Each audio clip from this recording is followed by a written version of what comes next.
sahabat 139, selamat datang di podcast KPPN Jakarta 5. Pada podcast kali ini, kita akan bahas tentang hal yang sangat menarik nih, yaitu Retur SP2D dengan dua narasumber kita. Saya Rahel Diorinda. Saya Rian Fatakusuma. Tanpa berlama-lama lagi, kita langsung aja bahas tentang retur ini. Yang pertama, pengertiannya. Apa sih pengertian retur itu? Boleh dijelaskan? Oke, baik. Jadi saya mau menjelaskan dulu pengertian dari retur ini. Jadi kalau kita lihat dulu dari bahasa nih, di KBBI sendiri, retur itu kan artinya itu kembali. Nah, bisa kita lihat juga kalau dari sisi peraturannya. Kita ambil dari PMK nomor 190 tahun 2012. Jadi di PMK tersebut ada penjelasan bahwa retur SP2D adalah penolakan atau pengembalian atas pemindah bukuan atau transfer pencairan APBN dari bank penerima kepada bank pengirim. Jadi bank penerima yang dimaksud di sini itu bank di mana rekening penerima pembayaran itu dibuka. Nah, jadi kan seperti yang kita ketahui, yang namanya proses pencairan dana itu kan jadi ada nanti bank itu mentransfer ke supplier atau penerima.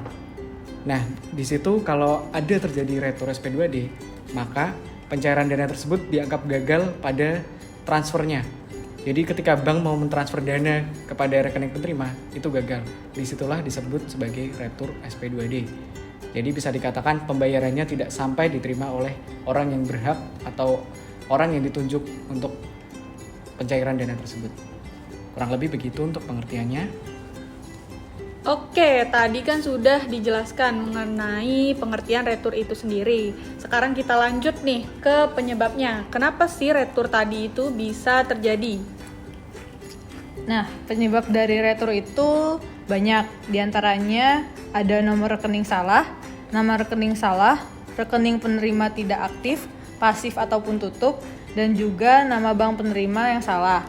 Kalau misalnya kita cek di Omspan, kenapa dia kena retur, itu bakal keluar kata-kata kayak account credit not found atau dormant account credit, rekening supplier tidak aktif atau salah. Habis itu juga kalau dia salah nomor invalid account number dan masih banyak lagi. Nah, kita bahas dari pertama dulu nih ya. Yang pertama tuh ada kesalahan nomor rekening. Kalau kesalahan nomor rekening sama kesalahan nama rekening. Kalau keduanya itu bisa disebabkan karena nomor rekening penerima dana sama nomor rekening yang terdaftar di SPAN itu berbeda. Terus juga bisa juga karena kurang telitian pegawai, kayak dia salah, misalnya nggak ada titik tapi dia bikin titik di SPAN-nya. Jadi itu bisa buat retur karena nggak sesuai sama apa yang ada di bank. Berarti beda titik sedikit pun akan menyebabkan retur ya? Ya, titik salah satu huruf aja juga bisa retur. Oke. Terus juga bisa juga karena ketidaktepatan dalam memasukkan nama pemilik rekening. Kalau ini tuh biasanya di SPAN ada tulisan pangkat atau gelar, sedangkan di nama di banknya itu dia nggak ada gelar sama pangkat. Kayak gitu. Terus bisa juga rekeningnya namanya bener, terus nomornya juga bener, tapi dia berstatus pasif. Pasif itu maksudnya jumlah saldo di rekeningnya itu kurang dari jumlah minimal saldo yang dipersyaratkan sama si bank, atau emang nihil dari awalnya. Jadi si bank itu menganggap kalau rekening itu pasif. Bisa juga status dia itu dorman atau dia tidak melakukan transaksi selama waktu yang ditetapkan gitu loh. Tiap bank biasanya beda. Biasanya 3 bulan sih. Nah, habis itu yang terakhir itu ada juga rekening yang tutup.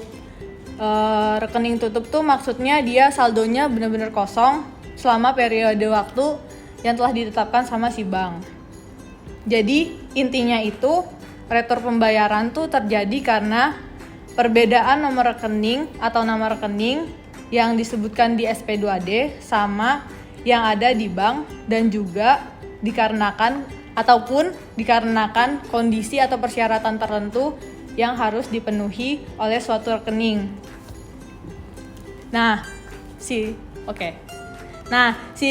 retur ini juga bisa terjadi ke berbagai jenis belanja. Di antaranya ada belanja barang, belanja pegawai, belanja modal, bantuan sosial, sama belanja transfer. Tapi yang paling sering itu dia terjadi di belanja bantuan sosial. Kenapa sering terjadi di belanja bantuan sosial? Karena penerimanya banyak dan juga kadang-kadang rekening itu cuma dipakai buat dari KPPN ke orang tersebut dan gak dipakai lagi buat ke pihak ketiganya lagi.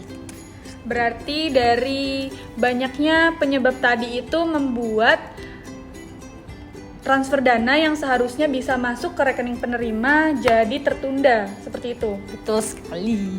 Nah, tadi sudah dibahas mengenai penyebab dari retur itu sendiri. Nah, dari penyebab pasti ada dampaknya dong. Nah, apa sih dampak-dampak dari transaksi retur ini?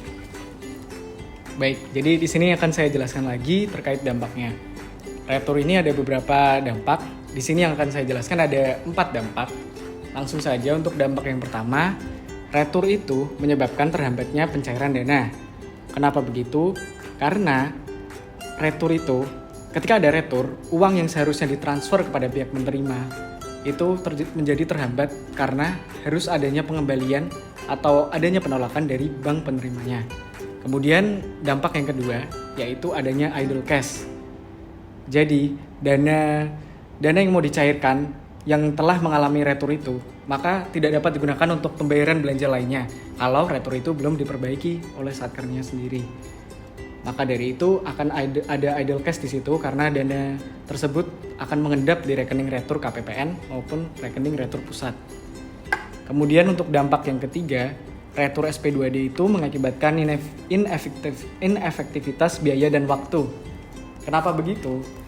Yang pertama, dengan adanya retur ini, maka biaya yang telah dikeluarkan tadi itu tidak dapat digunakan untuk mencapai sasaran dan target yang sebelumnya telah direncanakan.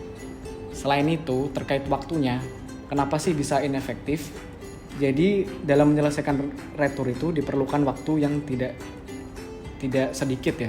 Jadi agak lama dan cukup membuat pencairan dana itu terhambat juga. Kurang lebih seperti itu kenapa inefektif. Kemudian untuk dampak yang terakhirnya atau dampak keempat, yaitu kurang optimalnya pencapaian output pada satuan kerja. Jadi bisa dikatakan pembayaran anggaran belanja itu telah tercatat sebagai realisasi, tapi kalau dilihat dari outputnya, maka anggaran belanja itu belum tersalurkan. Misalnya saja seperti bansos. Jadi misalkan pembayaran bansos itu nanti ada retur, maka anggaran belanja itu udah dicatat sebagai realisasi, tapi secara outputnya itu belum tersalurkan. Kurang lebih seperti itu sih untuk dampaknya. Lumayan banyak juga ya berarti dampak dari retur ini dan cukup serius juga ya. Jadi Sobat 139, bagaimana caranya kita harus bersama-sama meminimalisasi adanya retur ini? Betul sekali. Oke, sudah cukup lengkap ya penjelasan dari kami dan terima kasih banyak sudah mendengarkan podcast perdana dari KPPN Jakarta 5 ini. Sampai jumpa lagi di podcast-podcast selanjutnya.